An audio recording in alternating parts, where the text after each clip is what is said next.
আজকে বলবো 21শে বাংলার কথা।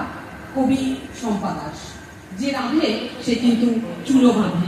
ও রাঁধতে রাঁধতে কিন্তু মাঝে মাঝে কবিতাও লেখে 2 লাইন করে, আবার ফেসবুকও পড়ে।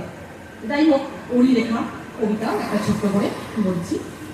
21শে বাংলায়, বাংলা ভাষার ভালোবাসায় সবাই চরভাষী হোক আপ্লুত আবেগে 21শে ফেব্রুয়ারিতে দেশে ও প্রবাসে যেখানে আছে যত বাংলা ভাষাভাষী।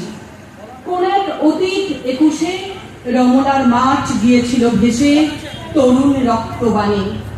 বাংলা ভাষা পেয়েছিল মান শহীদের বলিদানে।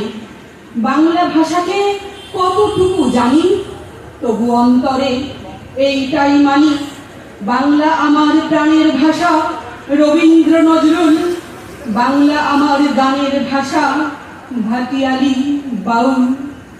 আমার ভাবি প্রজন্ম যেন বাংলা ভাষাকে ভালোবাসে আর শ্রদ্ধা করে মনে প্রাণে, নতুবা ফাঁক রয়ে যাবে 21শে উদযাপনে।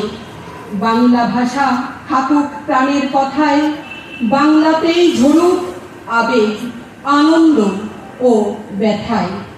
বাংলাতে সুর ছড়াক গানের ভাষায়, বাংলাতেই জড়াক মন অপার ভালোবাসায়।